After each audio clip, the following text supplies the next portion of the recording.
The Child's Book of the Seasons by Arthur Ransom, author of The Stone Lady, Nature Books for Children, for Robert and Phyllis. 1. Spring. Spring always seemed to begin on the morning that the imp, in a bright pink nightgown, comes rushing into my room without knocking, and throws himself on my bed, with a sprig of almond blossom in his hand. You see, the almond blossom grows just outside the imp's window, and the imp watches it very carefully. We are none of us allowed to see it until it is ready, and then, as soon as there is a sprig really out, he picks it and flies all round the house, showing it to everybody. For the imp loves the spring, and we all know that those beautiful pink blossoms mean that spring is very near. "Spring!" shouts the imp, waving his almond blossoms, and we begin to keep a little notebook and write down in it, after the almond blossom day, all the other days of the really important things. The day when we first see the brimstone butterfly, big and pale and golden yellow, flitting along the hedgerow near the ground, and the day of picking the first primrose and the finding of the first bird's nest. And then walks begin to be really fun. No dull jig-jog, just so many miles before going home to lunch, when all the time you would much rather have stayed at home altogether. The imp and the elf love spring walks, and we are always running ahead trying to see things. There are such a lot of things to see, and every one of them means that summer is a little nearer, and that it is a jolly piece of news, is it not? The imp and the elf have a nurse to take them for walks, and a very nice old nurse she is, with lots of fairy tales.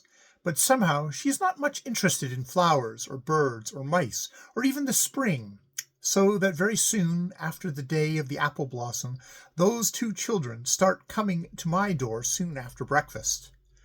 They knock both at once very quietly. I pretend not to hear. They knock again, and still I do not answer. Then they thunder on the door. Do you know how to thunder on a door? You do it by doubling up your fist and hitting hard with the podgy part that comes at the end where your thumb is not. You can make a tremendous noise that way, and then suddenly I jump up and roar out, "Who's there?" as if I were a terrible giant, and the imp and the elf come tumbling in and stand in front of me and bow and say, "Oh, Mr. Ogre, we hope you are not really truly busy, because we want you to come for a walk." And then we stick our things on, and away we go through the garden and into the fields, with our 3 pairs of eyes as wide open as they will go, so as not to miss anything. We watch the lark rise high off the ploughed lands and sing up into the sky. He is a little speckled brown bird with a very conceited head, if only you can get near enough to see him. The imp says he ought not to be so proud just because he has a fine voice. And certainly, if you watch the way he swings into the air with little leaps of flying, higher and higher and higher, you cannot help thinking that perhaps he does think a little too much of himself. He likes to climb higher than all the other birds, just as if he were a little choir boy perched up in the organ loft. He climbs up and up the sky till you can scarcely see him, but he takes care that you do not forget him, even if he is so high as to be out of sight. He sings and sings and sings. The elf and the imp like to wait and watch him till he drops down again in long jumps, just as if he were that little choir boy coming down the stairs 10 steps at a time.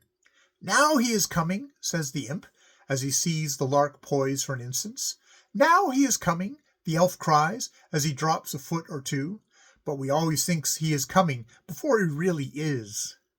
As we go through the fields, we keep a good look out for primroses and cowslips. The primroses come long before the cowslips. Cowslips really belong to the beginning of the summer, but early in the spring there are plenty of woods and banks, we know, where we are sure to find primroses with their narrow, furry green leaves, and the pale yellow flowers on a long stalk sprouting out of the heart of the leaves.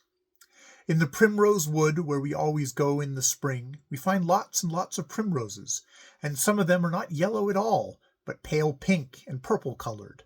The elf collects them for her garden, and she carries a little trowel and digs deep down into the earth all round them so as not to hurt their roots, and then pulls them up and puts them in the basket to plant in her garden at home. You see, they really belong to gardens, for they are not quite proper primroses, but the children of primroses and polyanthuses. You know polyanthuses. The imp says their names are much too long for them, but you know them quite well. Just like cowslips, they are only all sorts of colors. About the same time that the primroses are out, the wild dog violets begin to show themselves. We always know when to look for them, for wild ones bloom as soon as the sweet ones in our garden are over. The elf watches the garden violets and picks the last bunch of them and ties them up with black cotton and puts them on my plate ready for me when I come down late to breakfast. Yes, I do come down late for breakfast. I know it is naughty, but you see, even grown-ups are naughty sometimes. The imp thinks I am very naughty indeed, and so one day, when I was late, he took my porridge and got on a high chair and put it on top of the grandfather clock for a punishment. You see, whenever the imp and the elf are late, they have to go without porridge. That is why they are very seldom late. Well, as soon as I came down, I saw my blue porridge bowl smiling over the top of the clock, and I just reached up and took it down and ate it, and very good porridge it was, too. But the imp said, "It's horrid of you, ogre, to be so big." And then he laughed, and I laughed, and it was all right. Oh, yes, I was just telling you that the elf put the last bunch of the sweet violets on my plate. Well, when that happens, we all know what our next walk will be to the places where the wild violets grow, for they are sure to be just coming out. The wild violets are just like the sweet ones in liking cool, shady places for their homes. We find them nestling in the banks under the hedge that runs along the side of the wood. They cuddle close down to the ground, with their tiny heart-shaped leaves and wee pale purple flowers, just like little untidy, twisted pansies. The elf reminds me that I am to tell you about the daffodils. I had forgotten all about them. Really, you know it is the imp and the elf who are writing this book. If it were not for them, I should have forgotten nearly everything. There are such a lot of things to remember in the woods where we find the colored primroses. There are great banks of daffodils under the green larches.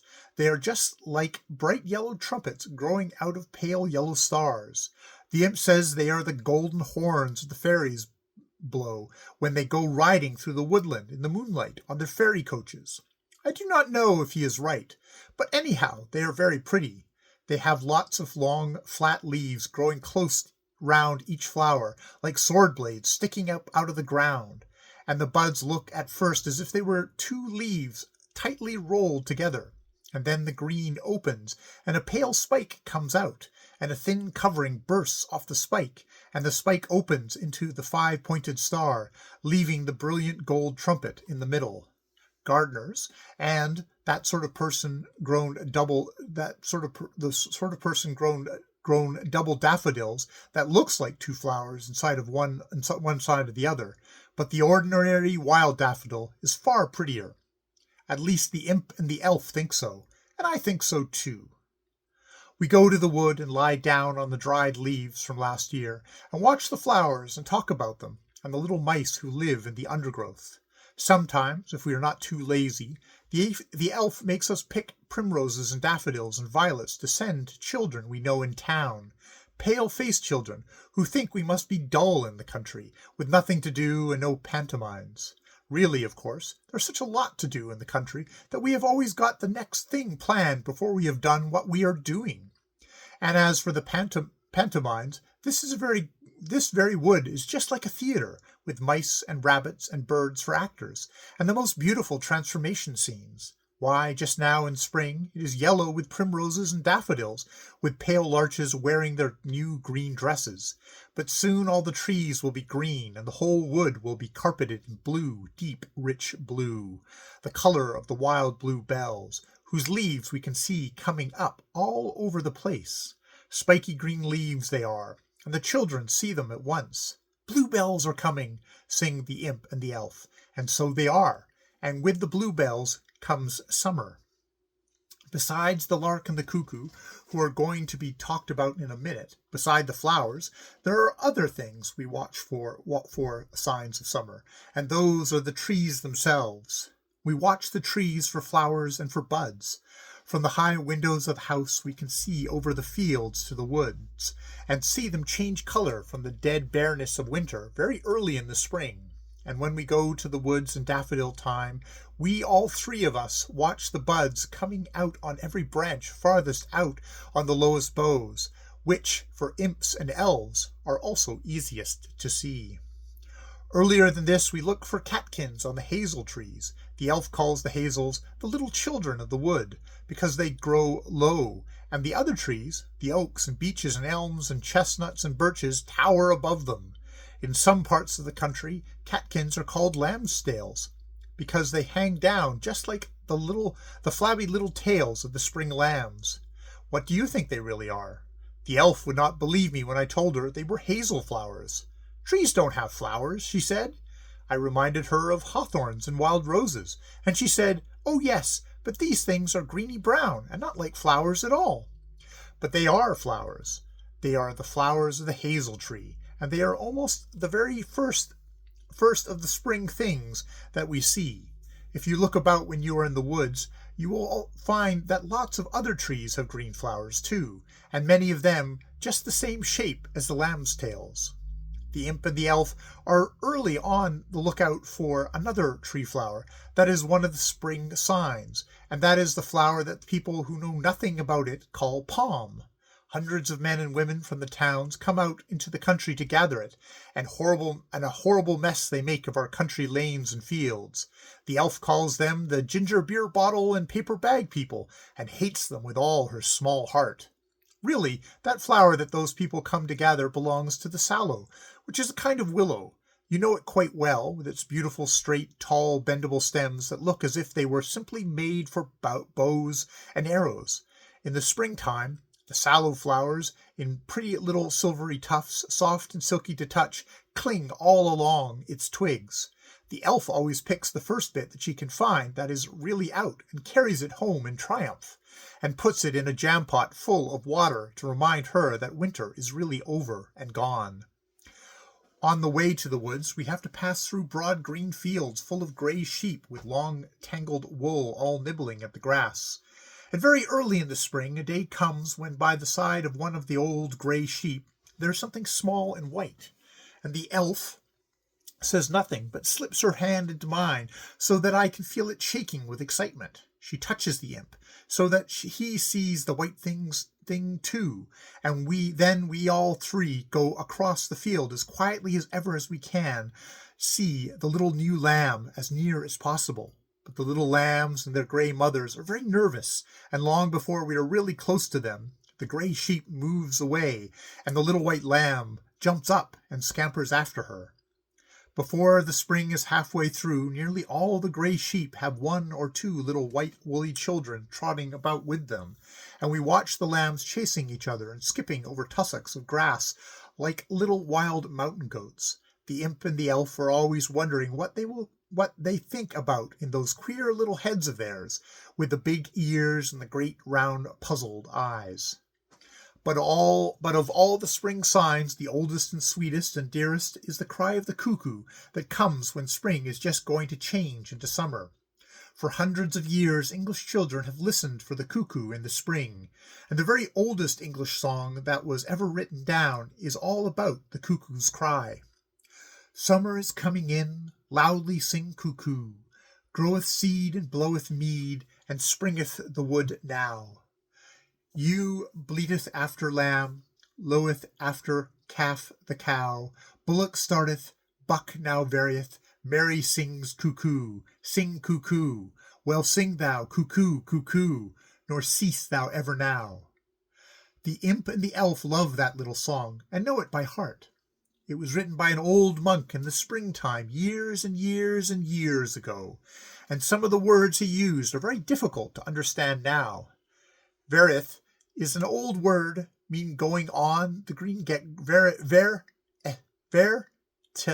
veriteth is an old word meaning going on the green grass.